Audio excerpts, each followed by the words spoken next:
لیکن جس ایک واقعے کا ہم تذکرہ کر رہے ہیں بیداری کی حالت میں جسم اور روح کے ساتھ، جو ہمارے عقیدے کا حصہ ہے، سورہ بنی اسرائیل کے آغاز میں جس کا ذکر کیا گیا، وہ سفر اللہ کے نبی صلی اللہ علیہ وسلم کے حیات طیبہ میں یہ بات طے ہے کہ حضرت خدیجہ الکبریٰ رضی اللہ تعالی عنہا اور ابو طالب آپ کے چچا، ان دونوں کی وفات کے بعد ہوا، جس کو عام الحزن کہتے ہیں آپ کے لیے، کہ آپ کے لیے غم کا سال تھا.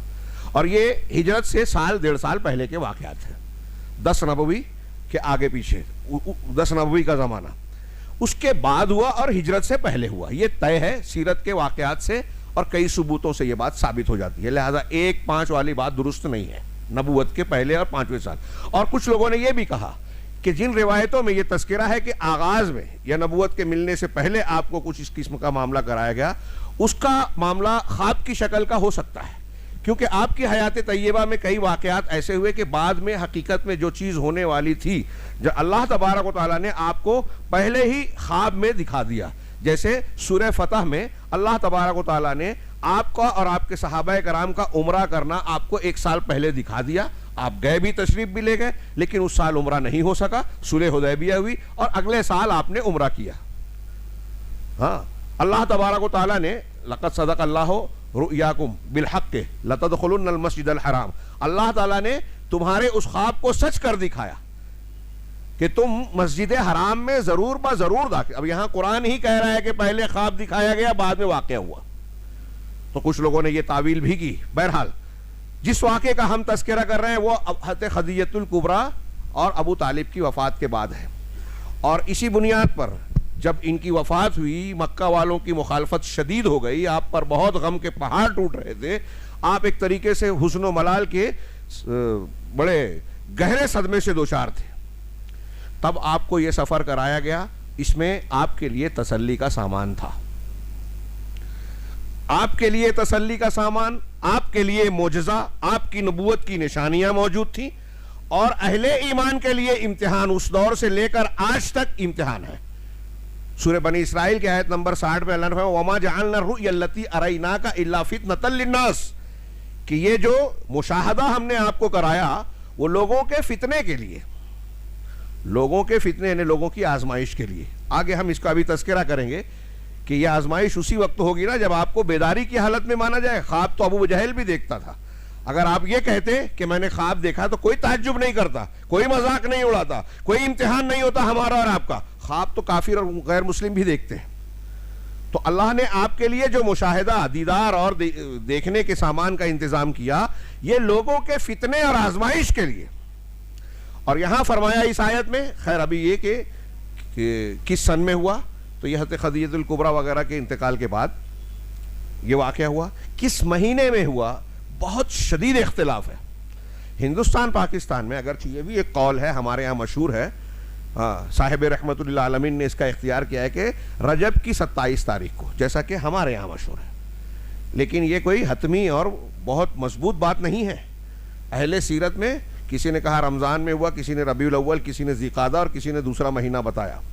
متفق علیہ نہیں ہے. صحابہ کرام سے کوئی بھی مضبوط روایت اس سلسلے میں مروی نہیں ہے. اور یہ خود اس بات کی دلیل ہے کہ صحابہ کرام اس رات کا کوئی خاص اہتمام نہیں کرتے تھے، جیسا کہ آج ہم لوگ کر رہے ہیں، ہمارے ہندوستان پاکستان میں کیا جاتا ہے.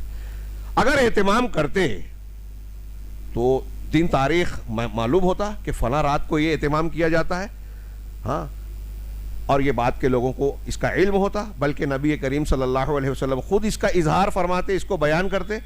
اس کی تاریخ کا نامعلوم ہونا، مختلف فی ہونا، اس بات کی دلیل ہے کہ نہ جناب محمد رسول اللہ صلی اللہ علیہ وسلم نے اس کے اہتمام کی تعلیم دی، نہ صحابہ نے اس کا اہتمام کیا. اور صحیح روایتوں سے ثابت ہے کہ یہ 4تھی صدی کے بعد سے یہ شروعات ہوئی. عمر فاروق رضی اللہ تعالیٰ عنہ اور دوسرے صحابہ اور سلف سے یہ منقول ہے کہ رجب کی کوئی امتیازی شان نہیں ہے سوائے اس کے کہ یہ حرمت والا مہینہ ہے. 4 حرمت والے مہینوں میں سے ایک ہے. اس کے علاوہ قرآن حدیث سے اس کا کوئی اہتمام، کوئی خاص عمل، خاص چیز، عبادت اس میں ثابت ہی نہیں ہے. نہ صلاۃ الرغائب، نہ رجبی روزے، نہ کچھ اور، نہ کونڈے وونڈے جو شیعوں نے ایجاد کیے مسلمانوں کے اندر. تو اس کی تاریخ کا صحیح اندازہ، صحیح علم نہیں ہے. ہمارے یہاں یہ بات مشہور ہے. کتنی بار بھی کچھ لوگوں نے کہا 2، کچھ نے کہا 3. ہاں، علامہ ابن قیم کہتے ہیں کہ لوگوں نے حدیث کے الفاظ اور راویوں کے بیان کا جہاں جہاں فرق دیکھا وہاں وہاں تعداد بڑھا دی، لیکن یہ صحیح نہیں ہے۔ جسم اور روح کے ساتھ جو آپ کی معراج اور اسراء کا سفر ہوا، صحیح طور پر یہ ایک ہی مرتبہ ہوئی ہے، ایک ہی مرتبہ یہ سفر ہوا ہے، اور خواب کی شکل میں کئی مرتبہ ہوا ہے۔ آپ کو جنت و جہنم کے مناظر خواب میں کئی مرتبہ دکھائے گئے، بار بار دکھائے گئے، اس میں کوئی شک نہیں، لیکن جس واقعے کا تذکرہ سورہ بنی اسرائیل کے آغاز میں اور سورہ نجم میں کیا گیا وہ ایک مرتبہ ہوا، جسم اور روح کے ساتھ۔ اب جسم اور روح کے ساتھ والا اختلاف، یا یہ بیان کہ خواب میں ہوا، روح کے ساتھ ہوا، یا بیداری میں روح اور جسم، یہ روح اور جسم دونوں کے ساتھ اور صرف روح دونوں میں بہت فرق ہے۔ جو لوگ روح کے ساتھ کہتے ہیں کہ یہاں اللہ کے رسول صلی اللہ علیہ وسلم کا جسم مکہ میں اس مقام پر ہی موجود تھا، حرم میں یا گھر پہ، اور روح گئی، اور ہم جس بات کے قائل ہیں، عقیدے کا حصہ ہے ہمارے، کہ روح اور جسم دونوں کے ساتھ اور بیداری کی حالت میں، سوتے ہوئے نہیں، بیداری کی حالت میں، جیسا کہ امام طحاوی نے فرمایا، یہ ہمارے عقیدے کا حصہ ہے۔ اس عقیدے کی بنیادیں بہت ساری دلیلیں ہیں۔ قرآن کی یہ آیت سبحان الذی اسری بعبدہ، پاک ہے وہ ذات، بڑی غور سے سنیے، میرے پاس وقت بہت کم ہے، ہاں ہر پہلو اس میں قابل توجیہ ہے، اور ہمارے لیے دروس و عبرت کا عقائد کو بیان کرنے کے بہت سارے اسباب موجود ہیں جو میں یہاں نہیں پیش کر سکتا۔ سبحان الذی، یہ آغاز ہی اللہ کی پاکی سے کیا جا رہا ہے۔ اس کا مطلب یہ کہ کوئی غیر معمولی واقعہ ہے۔ ہم کوئی حیرت انگیز چیز دیکھتے ہیں تو کہتے ہیں نا سبحان اللہ یا اللہ اکبر، تو گویا اس میں یہ معنی پوشیدہ ہوتا ہے کہ یہ واقعی حیرت کی بات ہے۔ ہمارے اور آپ کے لیے یہ چیز ناممکن ہے، مشکل کام ہے، لیکن اللہ تعالیٰ کے لیے، اس کی قدرت کے لیے کوئی بعید نہیں ہے، اس کی قدرت سے باہر کوئی چیز نہیں ہے۔ ان اللہ علی کل شیء قدیر، اللہ ہر چیز پر قادر ہے۔ تو اس کا آغاز سبحان اللہ، سبحان الذی سے کرنا ہی اس بات کی دلیل ہے کہ یہ حیرت انگیز واقعہ ہے۔ اللہ کے نبی صلی اللہ علیہ وسلم کو ایک ہی رات کے کچھ حصے میں مکہ سے بیت المقدس فلسطین اور پھر ایلیا، وہاں سے آسمانوں کا سفر اور رات کے ایک ہی حصے میں واپس آ جانا، یہ انسانوں کے لیے ناقابل فہم اور ہمارے اور آپ کے لیے ہماری قدرتوں سے باہر ہو سکتا ہے، لیکن سبحان، وہ ذات پاک ہے، اس کی طاقت اور قدرت سے کوئی بعید بات نہیں ہے۔ اس وقت یہ ہفتوں کا سفر تھا، ہاں اللہ کے رسول صلی اللہ علیہ وسلم کو ایک رات میں کرایا گیا۔ اسی وجہ سے منکرین حدیث ہوں، عقل پرست لوگ ہوں، ان میں سے بہت سارے لوگوں نے، قادیانی، یہاں تک کہ ہندوستان کے سر سید صاحب اور ایسے بہت سارے لوگوں نے اس واقعے پر سوالیہ نشان اٹھایا اور اس کو خواب کا واقعہ کہنے کی کوشش کی کہ ہم اس کی عقلی طور سے توجیہ نہیں کر سکتے۔ جس زمانے میں قرآن کی آیت نازل ہو رہی ہے اس وقت تو آج کی ترقیات موجود نہیں تھی۔ آج کے زمانے میں انسان دیکھ رہا ہے کہ انسانوں کو اللہ تعالیٰ نے اپنی صلاحیت کی بنیاد پر ایسی قدرت عطا کر دی ہے کہ انتہائی تیز رفتار سواریاں، جہاز، ہوائی جہاز، راکٹ کی شکل میں ایجاد کر لی، اور گھنٹوں میں ہزاروں میل اور اس سے زیادہ کا فاصلہ طے ہو جاتا ہے۔ تو انسان جب یہ کر سکتا ہے آج کی تاریخ میں، اللہ کی قدرت سے کون سی چیز بعید ہے؟ پاک ہے وہ ذات۔ میں زیادہ نہ بولتے ہوئے آگے بڑھتا ہوں۔ الذی اسری، جو راتوں رات لے گیا۔ یہاں بھی عربی قاعدے سے کچھ لوگوں نے نقطہ بیان کیا کہ اسرا باب افعال سے ہے، پھر بے کا حرف بھی لایا گیا، اس میں متعدی ہونے کا مفہوم پایا جاتا ہے۔ ہاں اگر کوئی لازم ہونا والا معنی کا کوئی فعل ہوتا اور بے آتا تو ہونا کرنا ہو جاتا ہے، یہاں کرنے والا فعل ہونے کے ساتھ ساتھ متعدی کا حرف بھی لایا گیا۔ یہ اور شدت ہے کہ اللہ لے گیا، راتوں رات اللہ لے گیا۔ کس کو لے گیا؟ عبدہی، یہاں بے رسول ہی نہیں کہا، بے نبی ہی نہیں کہا، اپنے رسول کو لے گیا نہیں کہا، اپنے نبی کو لے گیا نہیں کہا، محمد صلی اللہ علیہ وسلم کو لے گیا یہ نہیں کہا، اپنے بندے کو لے گیا۔ اس کا نقطہ لوگوں نے بیان کیا کہ ہاں کیوں اللہ تعالیٰ نے ایسا کہا۔ جتنے بھی قرآن میں نبی کریم صلی اللہ علیہ وسلم کے لیے شرف اور عزت کے اعلیٰ مقامات کا بیان ہے، وہاں اللہ تعالیٰ آپ کو عبد یعنی بندے سے تعبیر کرتا ہے، ذکر کرتا ہے۔ وَإِن كُنتُمْ فِي رَيْبٍ مِّمَّا نَزَّلْنَا عَلَىٰ عَبْدِنَا، سورہ بقرہ میں کہا کہ جو ہم نے اپنے عبد پر نازل کیا، اگر اس کے بارے میں تمہیں شک ہے تو اس کے جیسی کوئی آیت لے آؤ۔ فَإِن لَمْ تَفْعَلُوا وَلَن تَفْعَلُوا، ایسا تم نہیں کر پائے اگر، اور ہرگز نہیں کر سکو گے۔ تو یہاں بھی دیکھیے عبد کا، ایسی اور بھی مقامات ہیں، تفصیل کا موقع نہیں۔ گویا اس میں اشارہ ہے کہ نبی کریم صلی اللہ علیہ وسلم کا یہ سفر معجزانہ تو ہے، انسانی عقل اور قدرت سے باہر ہے کہ ایک رات میں آپ مکہ سے بیت المقدس اور وہاں سے آسمانوں کی سیر کرنے جا رہے ہیں، لیکن یہ یاد رہے کہ آپ بندے ہی ہیں، آپ عبد ہیں، معبود نہیں ہیں، مخلوق ہیں، خالق نہیں ہیں۔ آپ اللہ تبارک و تعالیٰ کے انتہائی محبوب اور اعلیٰ مقام حاصل کرنے والے بندے ضرور ہیں، عبد کامل ہیں، اللہ کی خصوصیات کے حامل نہیں ہیں۔ یہ سفر جو ہوا یہ آپ کی قدرت و طاقت کا مظاہرہ نہیں ہے، یہ اللہ تعالیٰ کی قدرت اور طاقت ہے۔ یہ توحید ہے، اچھی طرح سمجھنے میں کہ ایسا نہیں ہے کہ اب یہ معجزات کی، ہمارے یہاں ایک عام مزاج ہے ہندوستان پاکستان میں، بزرگان دین کے واقعات، معجزات، کرامات کا خوب ذکر ہوتا ہے اور پھر ان کی عقیدت کا سکہ بٹھایا جاتا ہے۔ انبیاء کرام، میں نے اس سے پہلے کہا موقع نہیں ہے کہ انبیاء کرام اللہ کی عظمت و کبریائی کا دل و دماغ میں سکہ بٹھاتے ہیں، ہاں، اسماء حسنہ کے ذریعے سے اللہ کی عظمتوں کو بیان کر کے توحید کو مضبوط بناتے ہیں۔ اور ہمارے یہاں کچھ لوگ بزرگان دین کی عظمت کا سکہ بٹھاتے اور کہتے پہلے یہاں پہنچو پھر آگے پہنچنا، اس کے رد کا موقع نہیں۔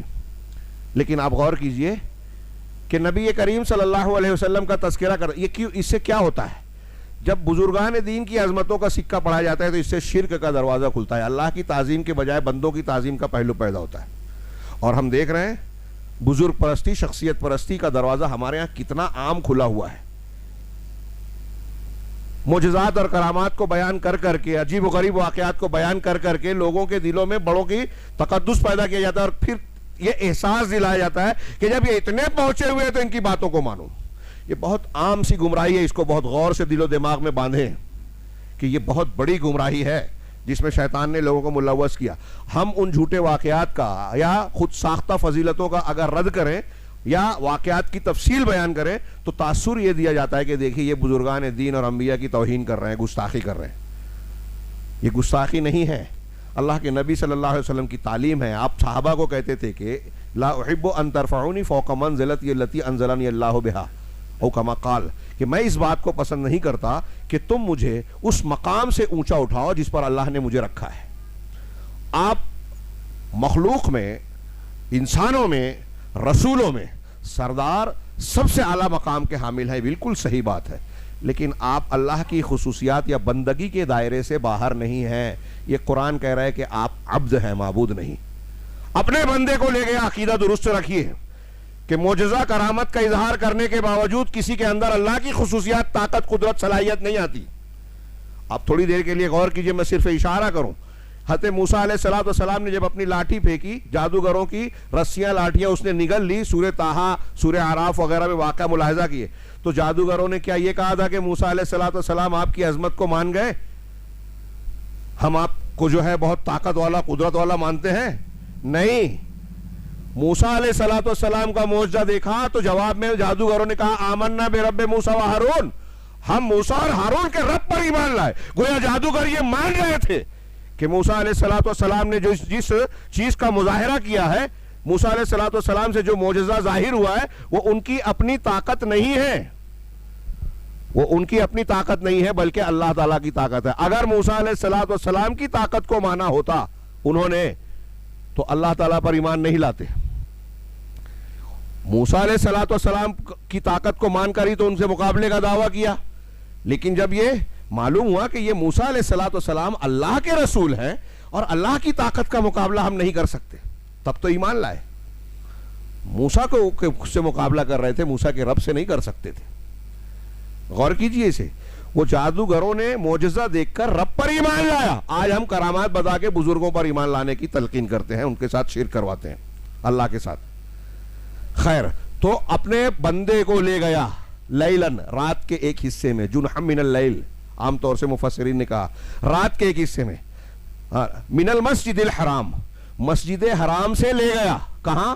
الی المسجد الاقصی، مسجد اقصی تک۔ اس کا ایک مطلب قرآن کے اس معنی کا، ایسی بہت سی دلیلیں پیش کی جا سکتی ہے۔ کھلا کھلا کیا معنی ہے کہ جب آپ مسجد حرام میں تھے، مطلب مکہ میں تھے، تو اس وقت مسجد بیت المقدس میں نہیں تھے، اور یہاں سے وہاں اللہ تعالیٰ لے گیا، اس کا مطلب جب وہاں گئے تو یہاں نہیں تھے۔ آج کچھ لوگ کہتے ہیں کہ اللہ کے رسول ہر جگہ حاضر ہے، اور قرآن اس وقت کہہ رہا ہے کہ یہاں سے وہاں اللہ لے گیا، مطلب جب یہاں تھے تو وہاں نہیں تھے، وہاں تھے تو یہاں نہیں تھے۔ من المسجد الحرام الی المسجد الاقصی. مسجد حرام مکہ، مکہ المکرمہ بیت اللہ کو کہتے ہیں. کچھ لوگوں نے کہا کہ پورا مکہ مراد ہے. ہاں اس تفصیل میں ہم نہیں جاتے. مسجد اقصی جو فلسطین میں ہے ایلیا کے مقام پر، جو حضرت ابراہیم علیہ السلام کے بعد سے فرشتوں انبیاء کا مرکز تھا، یہاں سے وہاں لے گئے. اب اس میں آپ دیکھیے کہ نبی کریم صلی اللہ علیہ وسلم کو حسن و ملال ہے، آپ کو تسلی کا انتظام کیا جا رہا ہے، معجزانہ سفر دیا جا رہا ہے، براق لایا گیا، براق پر سفر سوار کیا گیا. اب یہاں سبحان کہنا، عبد کہنا، اس بات کی دلیل ہے کہ عبد جو ہے جسم اور روح کا مجموعہ ہے، صرف روح نہیں ہے، خواب نہیں ہے. پھر اس کے بعد براق لایا گیا، حدیثوں میں جو ہے ثابت شدہ براق پر سواری کرائی گئی. اگر روحانی سفر ہوتا، خواب کی بات ہوتی، تو خواب میں سواری کی ضرورت نہیں ہے، براق کی ضرورت پیش نہیں آتی. یہ دلیل ہے اس بات کی کہ یہ آپ کی ذات کے ساتھ، شخصیت کے ساتھ ہو رہا ہے. پھر آپ وہاں تشریف لے گئے. اب اس میں اشارہ ہے کہ یہ جو مرکز دین اب بنایا گیا مکہ المکرمہ کو قبلہ، اس کا تعلق پہلے قبلے سے الگ نہیں ہے. جو پہلے انبیاء کا مرکز تھا اس سے الگ نہیں، اگرچہ قبلہ بدلا گیا لیکن نبوت کا مرکز اور مرجع اسی ذات کی طرف پلٹتا ہے جس نے بیت المقدس کے اور فلسطین کے لوگوں کو نبوت عطا فرمائی. اسی نے جناب محمد رسول اللہ صلی اللہ علیہ وسلم کو بھی نبوت عطا کری. وہاں جانے کے بعد اس کی بھی اہمیت ظاہر ہوئی. آپ نے انبیاء کو نماز پڑھائی، اس سے آپ کا مقام اور فضیلت ظاہر ہوئی کہ آپ سید المرسلین ہیں، رسولوں کا سردار. آنے میں آپ سب سے آخر ہے، مقام اور درجے میں سب سے بلند ہے.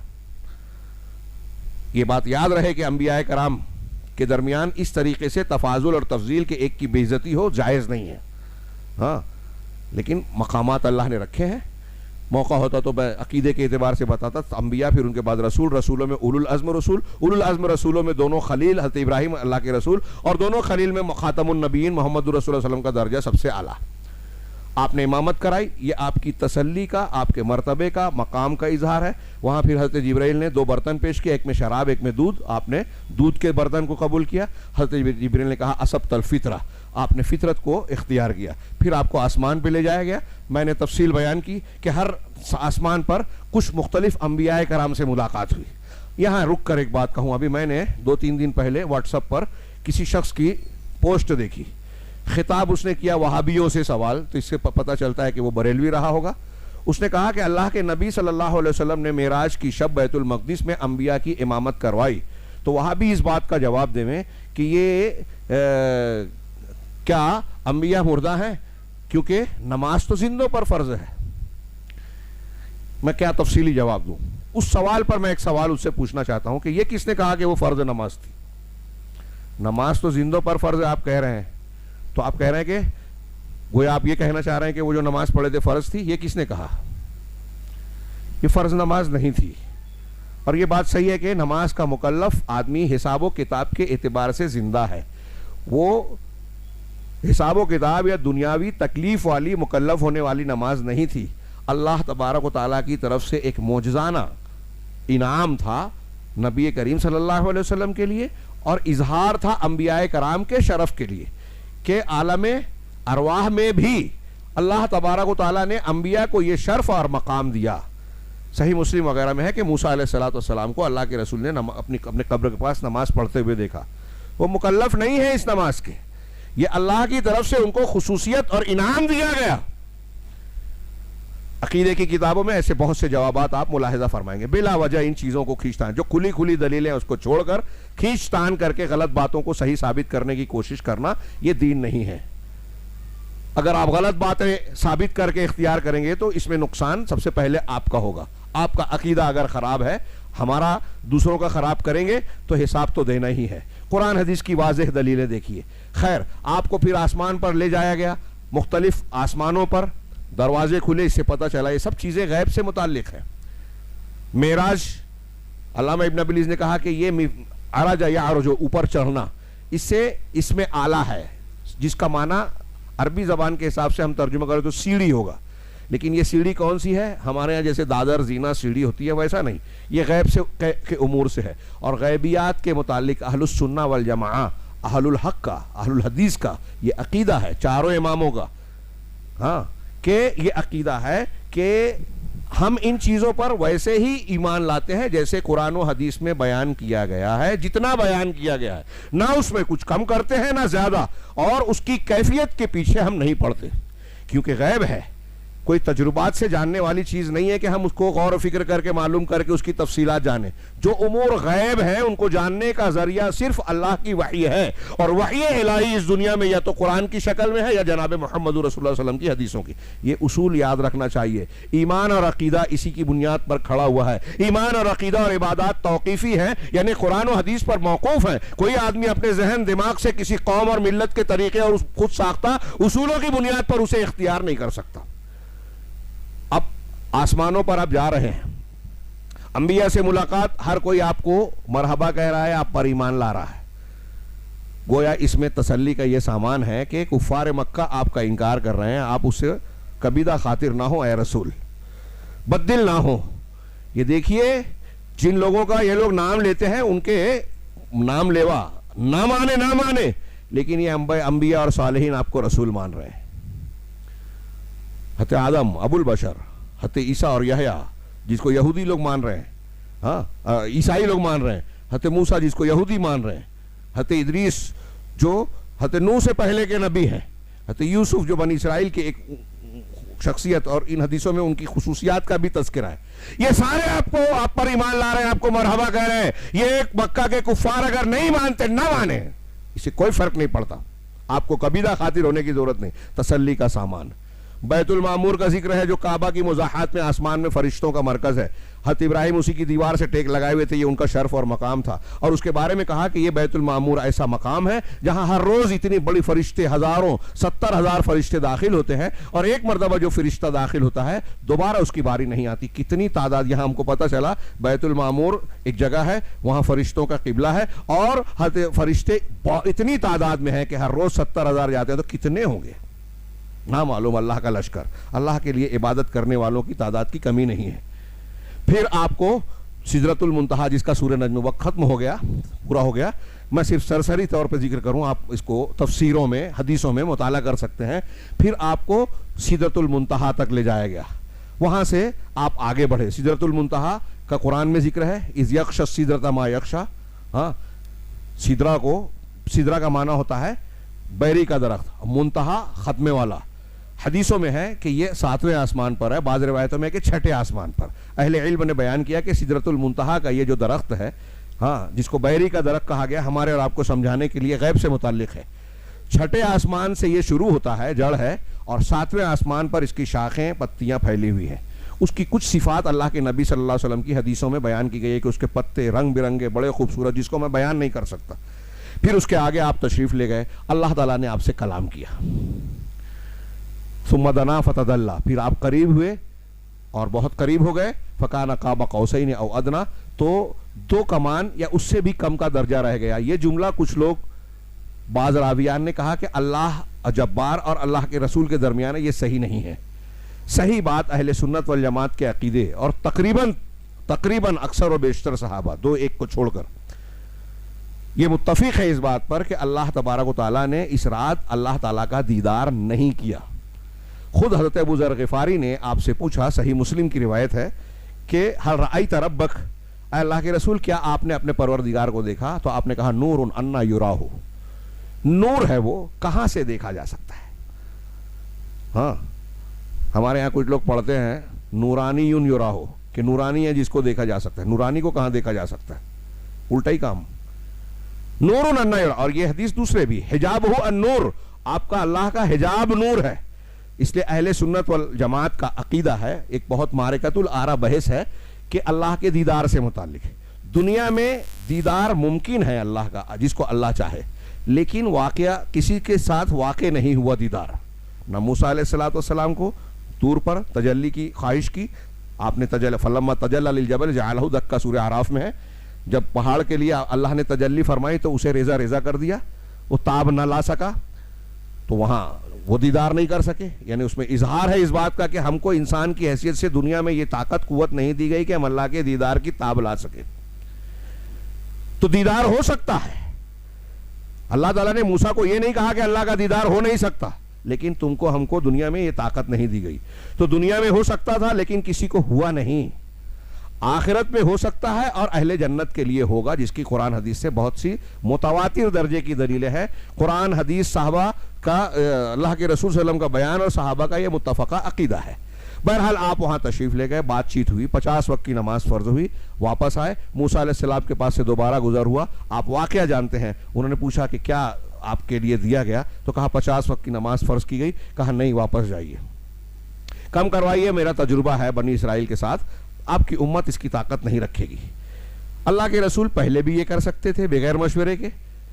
اللہ تعالیٰ بغیر 50 دیے ہوئے بھی وہ بات کہہ سکتا تھا جو بعد میں کہا, لیکن اس میں اس نعمت کا اظہار تھا. اس کی قیمت ہم کو معلوم نہیں پڑتی, اس کے باوجود آج بہت سے لوگ اس قیمت کو نہیں جان رہے ہیں کہ کتنا قیمتی تحفہ اللہ تعالیٰ نے ہم کو زندگی بھر کے لیے, ہر روز کے لیے. معراج اور اسراء کے اس سفر کی برکت ایک مسلمان کے لیے ہر روز ہے, 5 وقت کی نماز کی شکل میں, عقیدہ توحید کی شکل میں, آمن الرسول کی شکل میں, جب بھی ہم ان آیتوں کو پڑھیں. بہرحال اللہ تبارک و تعالیٰ نے آپ کو حضرت موسیٰ کے کہنے پر, مشورے پر واپس گئے. اس میں حضرت موسیٰ کی بھی فضیلت کا اظہار ہے. پھر آپ گئے, 5 وقت کی نمازیں کم ہوئی. جب 5 رہ گئی تو حضرت موسیٰ نے پھر سے کہا اس میں بھی کم کروائیں, لیکن آپ نے کہا کہ اب مجھے شرم آتی ہے. لیکن اللہ کی طرف سے یہ اعلان ہوا کہ یہ 5 ہے لیکن 50 کے برابر. صحیح مسلم کی بعض روایتوں میں یہ اظہار ہے کہ یہ 5 ہے, ہر نماز 10 کے برابر. اور امت محمدیہ کو یہ اللہ کی طرف سے تحفہ دیا گیا کہ اگر آپ ایک نیکی کریں گے تو 10 گنا بڑھا کر اللہ اجر و ثواب دے گا. ایک جو سنت کے مطابق اخلاص کے ساتھ ہو, یہ شرط ہے عمل کی. ہمارے یہاں بہت سے لوگ یا تو عمل ہی نہیں کرتے, کچھ کرتے ہیں تو سنت کے خلاف کرتے ہیں, بدعت خرافات, کچھ اخلاص نہیں ہوتا, تباہ ہو جاتا ہے عمل. تو ایک کے بدلے کوئی بھی نیکی کرے. اب یہی نماز کا بھی معاملہ ہے. اور اگر کوئی آدمی نیکی کا کوئی ارادہ کرے گا, نیکی نہیں کر سکا تو 1 اجر لکھا جائے گا. برائی کا ارادہ کرے, برائی نہ کرے تو کوئی برائی نہیں لکھی جائے گی, گناہ نہیں. کتنا بڑا انعام ہے. علامہ ابن کثیر رحمہ اللہ نے اس معنی کی حدیثوں کو نقل کر کے کہا کہ مسلمانوں میں کتنا بدنصیب ہوگا امت محمدیہ کا وہ شخص کہ 1 کا 10 گناہ جس کو اللہ تعالیٰ دے رہا ہے. آپ ایک نیکی کریں گے تو 10 لکھا جائے گا, 1 گناہ کریں گے تو 1 ہی گناہ لکھا جائے گا. تو 1 کا 10 گناہ جو ہے قیامت کے دن وہ میزان عمل میں ہلکا پڑ جائے, اور 1 کا 1 ہے وہ بھاری پڑ جائے, یعنی گناہ زیادہ ہوں برائیوں سے, نیکیوں سے, تو وہ کتنا بدنصیب ہے. ہمیں اور آپ کو اس کا جائزہ لینا چاہیے.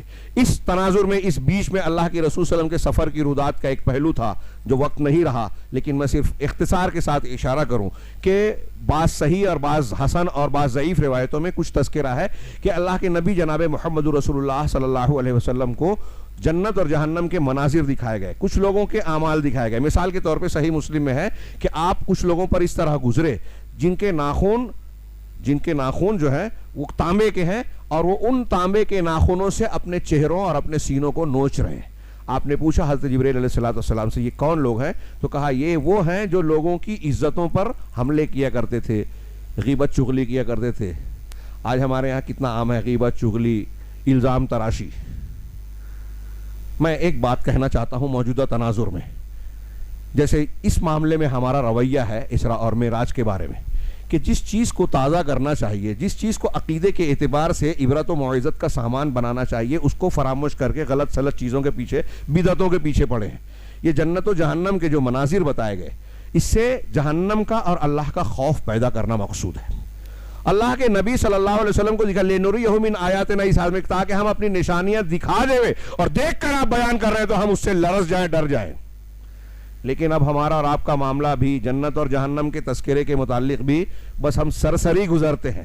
کچھ تسلی کے سامان دل و دماغ میں بٹھا لیا کہ ہم نے بعض نیکیاں کر لی, کچھ نمازیں پڑھ لی, بعض رسم ادا کر دی دین کے نام پہ, ہاں عبادات نہیں عادات کے طور پہ, ہماری جنت نہیں چھوٹی, اور اس کے بعد سارے دنیا داری کے کھیل چل رہے ہیں. میں اسی تناظر میں اس بات کی طرف اشارہ کر رہا ہوں کہ ابھی 1-2 واقعات ہوئے. ایک بچی عائشہ نے خودکشی کی, اس کے واقعے کو, کلپ کو خوب چلایا گیا. اب اس کے رد عمل میں اس کے بعد اور بھی لڑکیوں کی کچھ کلپس آ رہی ہیں, خبریں آ رہی ہیں کہ مسلمان لڑکی نے خودکشی کی, کہیں جہیز کا مطالبہ ہو رہا ہے, کہیں سسرال اور کہیں گھر والوں کا دونوں طرف کا جھگڑا اور کیس کباڑا کا معاملہ ہے، جس میں یہ بچیاں پیس رہی ہیں، ظلم ہو رہا ہے، غیر مسلموں کو خبر بنانے، اسلام کو نشانہ بنانے کا موقع ملتا ہے، لیکن ہماری کان پر جوں نہیں رینگتی۔ اب جب کچھ عورتوں نے اس پر رد عمل کا مظاہرہ کیا تو اصلاح معاشرہ کی تحریک چل رہی ہے، اخبارات کے مضامین بھر رہے ہیں، مسلم پرسنل لا بورڈ اور دوسرے مسلمانوں کے اداروں کی طرف سے اعلان ہو رہا ہے کہ اصلاح معاشرہ کے تعلق سے باقاعدہ محنت کی جائے، 3 دن کا پروگرام کیا جائے اور جہیز وغیرہ کے تعلق سے لوگوں کو بیداری لایا جائے۔ میں آخری بات بہت اختصار سے، یہ تھوڑی تفصیل طلب تھی لیکن موقع نہیں ہے، وقت زیادہ ہو گیا، میں معافی چاہتا ہوں، لیکن یہ کہنا چاہتا ہوں نہ صرف آپ حضرات سے، اس خطبے کے توسط سے اپنے علماء سے، بزرگان دین سے، اصلاح چاہنے والوں سے مؤدبانہ انداز میں، کہ اصلاح کا طریقہ جو ہم نے اختیار کر رکھا ہے اس سے کبھی اصلاح نہیں ہوگی۔ کیا طریقہ اختیار کر رکھا ہے کہ تقریر، خطاب، مضمون بس یوں ہی بیان کرتے چلے جاؤ، جہیز مخالط ہے، یہ ہے وہ ہے۔ اب دیکھیے، کیا یہ معلوم نہیں ہے جو جہیز مانگ رہا ہے، دے رہا ہے، اسے یہ پتہ نہیں ہے کہ یہ ٹھیک نہیں ہے؟ ہو سکتا ہے کچھ لوگوں کو بعض تفصیلات کا علم نہ ہو کہ اسلام میں جہیز کا تصور حقیقت میں ہے ہی نہیں، لڑکی کی وراثت ہے، ہندوؤں کی طرح ہنڈا اور جہیز والا معاملہ ہے ہی نہیں۔ حضرت علی اور فاطمہ والے واقعے کو بھی دلیل نہیں بنایا جا سکتا، اس لیے کہ اللہ کے رسول دونوں کے ذمہ دار تھے۔ حضرت علی کی زیرہ بیچوا کر حضرت فاطمہ کے لیے کچھ سامان کا انتظام کیا تھا، یہ حضرت علی کا ہی پیسہ تھا، جہیز کی دلیل نہیں بنتی وہ۔ اب تحفے کے نام پر بہت سارے معاملات کیا جائے، خیر یہ ہم بحث کریں، لیکن اس سے اصلاح ہوگی کیا؟ نہیں جانتے کیا لوگ؟ میرا ایسا ماننا ہے، منبر رسول سے بہت ہی بصیرت کی بنیاد پر، دلیل کی بنیاد پہ کہہ رہا ہوں کہ اگر ہم اور آپ اصلاح کرنا چاہتے ہیں تو نبی کے طریقے پر، قرآن کے بتائے ہوئے انداز میں کرنا ہوگی۔ نبی کا طریقہ کیا ہے کہ آپ پہلے عقیدے پر محنت کیجئے، دلوں میں اللہ کا ڈر، آخرت کا خوف، جہنم کے ہولناک مناظر کا حقیقی تصور پیدا کیجئے۔ یہ صرف کہانی، قصے، افسانے کی طرح نہیں، اور پھر اسے بتانے کے بعد جھوٹی فضیلتیں بیان کر دی کہ آپ نے فلاں فضیلت پر عمل کر لیا تو کتنا بھی گناہ کر لو معاف ہو جائے گا۔ ایسا نہیں ہے، یہ دین نہیں ہے۔ آپ نے اگر حقوق العباد میں لوگوں کا حق ہڑپا ہے تو قیامت کے دن نماز، روزہ، حج، زکوٰۃ جو لائیں گے، صحیح مسلم کی حدیث ہے، وہ نیکیاں دوسروں کو دینا پڑے گی، آپ کے کام نہیں آئے گی۔ ہم ایسا سمجھ کر بیٹھے ہوئے ہیں کہ فضیلت پر عمل کر لیا تو بہن کا، بیٹی کا اور بیوی کا حق مار لیا، ظلم کر لیا، دوسروں کی عزتوں سے کھیلا، الزام تراشیاں کی، معاف ہو جائے گا۔ نہیں، یہ دین نہیں ہے۔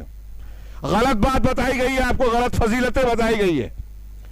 اور عقیدے پر محنت کی جو بات میں عرض کر رہا ہوں، جب عقیدے پر محنت ہوگی، اللہ کا خوف اور اللہ تبارک و تعالیٰ کا صحیح تصور دل و دماغ میں ہوگا، تو صحابہ کی طرح یہ مزاج پیدا ہوگا کہ ہم تنہائی میں بھی اگر ہم کو گناہ کا موقع مل رہا ہے تو گناہ نہیں کریں گے۔ کسی عورت پر ظلم کرنا، جہیز کے نام پر اس کی زندگی سے کھیلنا، اس کی زندگی کو اجیرن کرنا، یہ ہمارے ہاں لوگ کہہ رہے ہیں، اب کون نہیں جانتا کہ سودی لین دین حرام ہے؟ مسلمان آج کتنا سودی لین دین کر رہا ہے، اسکولوں میں تعلیمی مافیا کتنا لوگوں کو ہڑپ رہا ہے، غریبوں پر کوئی مروت اور رحمت اور ہمدردی نہیں۔ سب جانتے ہیں دین کو، کس کا کیا حق ہے، پھر بھی کوئی جو ہے لوگوں کی مدد کرنے کے لیے حرام خوری کے ہر بازار گرم ہے۔ اصلاح ہو رہی ہے؟ کون نہیں جانتا اللہ نے سود کو حرام کیا ہے، لیکن اب علماء کرام سے فتوے بنائے جاتے ہیں کہ کس طریقے سے حرام کو حلال کیا جائے، حلال کو حرام بنایا جائے۔